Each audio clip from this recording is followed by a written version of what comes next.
কসবা কাণ্ডের পর এবার জলপাইগুড়িতে গণধর্ষণের অভিযোগ উঠল এক সহপাঠীর বিরুদ্ধে।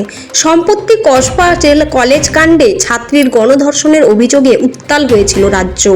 এবার জলপাইগুড়িতে স্কুলের সহপাঠীর হাতে যৌন হেনস্থার অভিযোগ নতুন করে নাড়া দিল অভিভাবক মহলকে। যেখানে ছাত্রীর নিরাপত্তা থাকা উচিত ছিল, সেখানে শিক্ষকেরা নিশ্চুপ কেন? এই প্রশ্ন ঘুরছে চারিদিকে। স্কুল কর্তৃপক্ষ ও অভিযুক্ত ছাত্রের তরফে এখনো পর্যন্ত কোনো বক্তব্য পাওয়া যায়নি। শহরের শিক্ষা প্রতিষ্ঠানে ফের ছাত্রীর সুরক্ষা নিয়ে উঠল গুরুতর প্রশ্ন।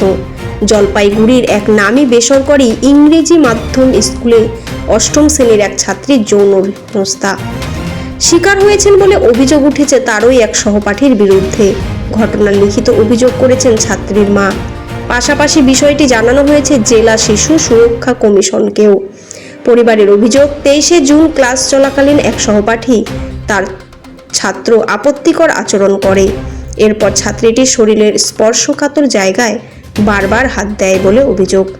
ঘটনার পর রাতেই স্কুল কর্তৃপক্ষকে ইমেলে জানানো হলেও পরদিন লিখিত অভিযোগ জমা দিতে গেলে প্রিন্সিপাল তাদের দেখে নেওয়ার হুমকি দেন বলে দাবি পরিবারের। প্রিন্সিপালের বিরুদ্ধে চেপে যাওয়ার অভিযোগ। ছাত্রীটির মা জানান, প্রথমে ক্লাস টিচারকে জানানো হলেও কোনো ব্যবস্থা নেওয়া হয়নি।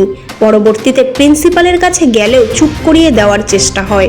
পরিবারের দাবি, স্কুল কর্তৃপক্ষ বিষয়টি ধামাচাপা দিতে চলেছেন, তাই বাধ্য হয়ে তারা পুলিশের দ্বারস্থ হন। বর্তমানে জেলা পুলিশ ও চাইল্ড ওয়েলফেয়ার কমিটি তদন্ত শুরু করেছে।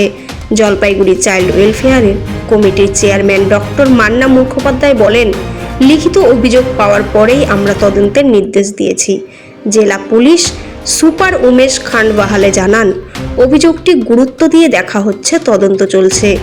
এরকম আরও খবর পেতে অল টাইম নিউজে চোখ রাখুন।